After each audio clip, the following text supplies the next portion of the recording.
Welcome to yet another great message I'm planning to share about prayer. The problem is not prayerlessness, or it is but prayer without result. Several times as children of God, we have prayed, we have cried in the presence of God, but we have not received a result for this prayer. And we start to feel like God is not on our side. God is not with us. He's not standing in this gap with us. And we wonder, why is God not answering our prayer? When the disciples asked Jesus, say, Master, teach us how to pray. He says, and when thou prayest after this manner. He didn't say repeat these words. When thou prayest, pray like this. When you pray, pray like this. It's important to pattern your prayer using a spiritual protocol if we are to get results. There is a process in the spiritual realm that you need to follow to achieve results with your prayer. Our Father, the Lord's Prayer, our Father. When you pray, you don't just pray to someone. You don't just pray to God, not even just a counselor, but you pray to Abba, the source. You ever think when you turn off the light switch, there is no light on the bulb, but when you turn it back on, it turns right on, bright and lighting, because you disconnected from the source. So Abba, God, is the source. The revelation of the fatherhood of God is the foundation of effective prayer. If you cannot understand that God is your father, then you can never understand effective prayer. So you need to know now that the revelation of the fatherhood of God is in the foundation of effective prayer. Now, in Matthew chapter 7, verse 11, this is what Jesus said about fathers. If you then, being evil, because we are sinners, so he said it plainly and clearly. If you then, being evil, know how to give good gifts to your children, how much more will your Father who is in heaven give you good things to those who ask him? Understanding that is that the apex of fatherhood is the ease to release. How many times has your child come to ask you for something they want and boom, right there, you give it to them? They probably have multiple of that very toy, that very cloth, but you still give it to them because they want it. If you go with your child to the store, to the shop, to the supermarket, whatever, they find something and they want it. They have 5 of those at home. They're not even using it, but you still give it to them. Because the apex of fatherhood is the ease to release. You just give because you love this child so abundantly and so much. That is how God is with us.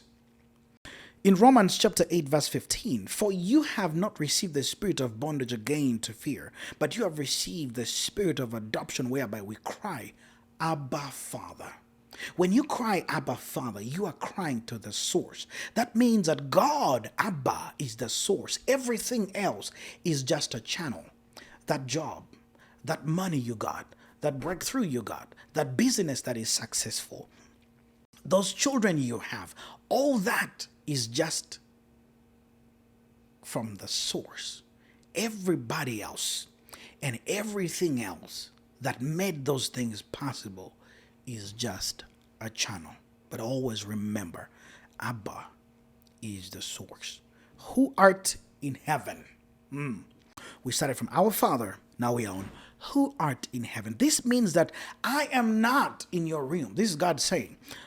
Jesus teaching the disciples to know that God lives in a different realm. He's not with us. And he's going to need faith from you to be able to approach him. You remember the lady with the disease of blood who touched Jesus' cloak and she was healed. Now you need to understand, in that moment, so many people were touching Jesus. Remember, he was in a crowd. Everybody was touching him. But when this one lady touched him, he realized something had left him. A power had gotten out of him. A healing had left him. And he turned and asked, who touched me? Only if you possess power can you understand when power has left you. And he told her, you may go, your faith has healed you. You will need faith to approach God. because he art in heaven. This is a revelation that we are operating in a duality of realms. He is in heaven and on earth. Because you exist on earth, you need faith to operate in heaven. He resides in a different dimension. The Bible says in the beginning, God created heaven and earth. That means that he could not reside in those two realms. You cannot live or reside in what you have created. He cannot reside in any of those spheres. You cannot create what you're inside. But the Bible simply states that he lives in a realm of light. The presence of God is light. When Moses spent time up the mountain carving the 10 commandments on two tablets of stone, he came back and he was glowing with the presence of God. I admire that. I want to be like that someday. Hallowed be thy name. 1 Samuel chapter 2 verse 30 says, therefore the Lord, the God of Israel declares, I promised that members of your family would minister before me forever. But now the Lord declares, far be it from me. Those who honor me I will honor, but those who despise me will be disdained. Approaching God requires honor and humility. Even though he is your father, he is still the God of the universe, of the entire world. This is the mistake that was made by Queen Vashti, the wife to King Xerxes, Esther's husband. She forgot that her husband was king over 127 provinces. And so when he called her, she was conscious of her husbandhood. Oh, but she forgot his royalty. And she paid for it with her place. He called her and she refused to go. You're not queen anymore. She was replaced by Esther. It's important that even if or when we approach God, we understand that he is Abba, the source, our Father, but he is still God. Never forget that. To approach God, hallowed be thy name. You need to approach him with humility and honor. Very important. Thy kingdom come and thy will be done. The word kingdom means the sphere of the governing influence of a king. I desire to see the influence of your power, of your glory, of your culture. When his kingdom comes, you will not even be allowed to say, give us this day our daily bread, because his kingdom automatically fulfills the need for daily bread. Look at the story of the prodigal son, okay? Provided he was under the sphere of the influence of his father, he never lacked anything. Neither did he ask for bread, but once he carved himself a sphere outside the influence of his father is when he started to pray, give us this day our daily bread. Because once the kingdom comes, you are living within the sphere of God. There is no need for you to ask for daily bread because it is always there. But once you choose to live outside the will of God, now we start to pray. Give us this day our daily bread. And the only way that his kingdom will come is when his will is done, because everywhere his will is done, his kingdom comes. When you live your life according to the will of God, his kingdom will come. When you obey the commandments of God, his kingdom will come. Loving your neighbor as you love yourself, his kingdom will come. Wherever the will of God is done, his kingdom will come. It goes on to say, thy will be done in earth. Now, it goes on to tell us where his will needs to be done is in earth, not on earth, but in earth, because you are the first earth. Then his will can be done across the territory. In you first. Make up your mind to do the will of God, to honor God, obey God, worship God, and then across the universe. That his will be done in you first.